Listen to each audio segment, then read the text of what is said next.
itel এবার বাজেটেই launch করে দিল itel A70 এর সাকসেসর itel A80। এই ফোনটি এবার খুবই কম দামে itel লঞ্চ করেছে। তবে এই ফোনটি কম দামে লঞ্চ করলেও এই ফোনটিতে দারুণ কিছু প্রোভাইড করছে itel, কারণ এই ফোনটিতে কম দামে দেওয়া হয়েছে লো বাজেটের বেস্ট একটি গেমিং চিপসেট, সাথে থাকছে 120Hz রিফ্রেশ রেট যুক্ত ডিসপ্লে, সর্বোচ্চ 12GB র্যাম, 50 মেগাপিক্সেলের প্রাইমারি লেন্স, এরকম আরও অনেক দুর্দান্ত সব ফিচার দিয়ে ফোনটি লঞ্চ করেছে। আজকের এই ভিডিওতে এই ফোনটি নিয়ে ফুল ডিটেল জানাবো, সাথে জানাবো এই ফোনটির দাম বাংলাদেশে কত হবে। চলুন তাহলে আর কথা না বাড়িয়ে সরাসরি চলে যাই মূল ভিডিওতে।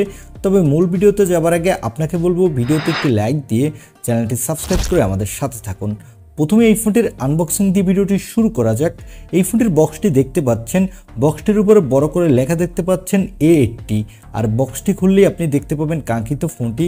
তারপরে পাবেন ইউজার গাইড, পাবেন একটি ব্যাক কাভারের কোয়ালিটি কিন্তু বেশ ভালো।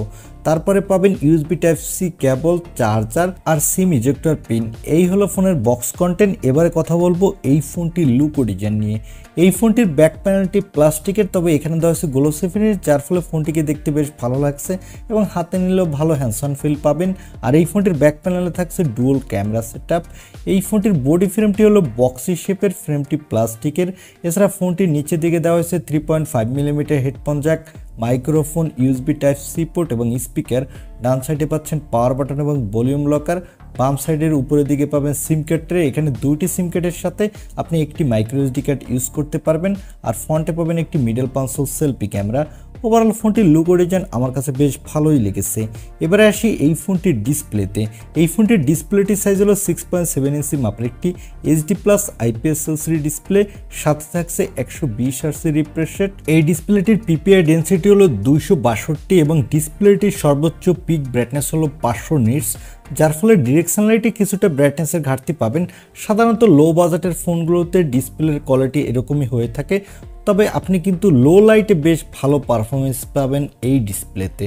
আর এখানে 120Hz রিফ্রেশ রেট থাকার ফলে যারা গেমার আছেন তারা গেমিংয়ের সময় বাটার স্মুথ পারফরমেন্স পাবেন। এবারে আসি এই ফোনটির ক্যামেরাতে। আগেই বলেছি এই ফোনটির ব্যাক সাইডে দেওয়া হচ্ছে ডুয়াল ক্যামেরা সেটআপ, যার প্রাইমারি লেন্সটি হলো 50 মেগাপিক্সেলের, সাথে থাকছে একটি AI লেন্স। এই ফোনটির ব্যাক ক্যামেরা দিয়ে আপনি ফুল HD ভিডিও রেকর্ড করতে পারবেন এবং এই বাজেট বিবেচনায় আপনি ভালোই ফটোগ্রাফি তুলতে পারবেন। চলুন এবারে এই ফোনটির কিছু ফটো স্যাম্পল দেখে আসি।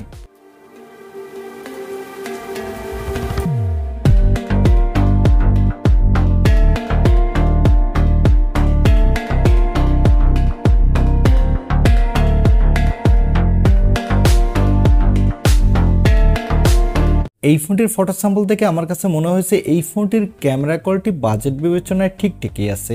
আর এখানে সেলফির জন্য পাচ্ছেন 8 মেগাপিক্সেলের সেলফি ক্যামেরা। এই ক্যামেরাটা দিয়ে আপনি ফুল HD ভিডিও রেকর্ড করতে পারবেন, আর এখানে আপনি ভালোই সেলফি তুলতে পারবেন। এবারে আসি এই ফোনটির অন্যতম হাইলাইটেড অপশন অর্থাৎ এর পারফরমেন্সে। এই ফোনটিতে পারফরমেন্সের জন্য থাকছে ইউনিসকেট টাইগার সিরিজের T603 চিপসেট। এই চিপসেটটি 12nm আর্কিটেক্টেবল। এখানে আপনি ভালো মাল্টিটাস্কিং করতে পারবেন, সাথে এখানে ফ্রি ফায়ারের মতো গেম আপনি খেলতে পারবেন, তবে কোনোভাবে হাই গ্রাফিক্সে খেলতে পারবেন না। আর এখানে আউট অফ দ্য বক্স থাকছে Android 14, এর ব্যাকএন্ডে থাকছে iOS 14। এখানে সিকিউরিটির জন্য থাকছে সাইড মাউন্টেড ফিঙ্গারপ্রিন্ট সেন্সর এবং ব্যাটারির জন্য থাকছে 5000 mAh এর একটি ব্যাটারি, সাথে থাকছে 10 ওয়াটের একটি ফাস্ট চার্জার। এই ফোনটি মার্কেটে আপনি দুইটি কালার ভেরিয়েন্টে পাবেন। আর এখানে দেওয়া হচ্ছে LPDDR4X RAM, সাথে থাকছে eMMC 5.1 স্টোরেজ, যার ফলে ফোনটির রোম স্পিড মোটামুটি হতে যাচ্ছে। তবে এখানে যদি UFS 2.1 বা UFS 2.2 স্টোরেজ দিত তাহলে ফোনটির রোম স্পিড আরেকটু বেটার হতো। আর এই ফোনটি মার্কেটে আপনি দুইটি র্যাম রম ভেরিয়েন্টে পাবেন।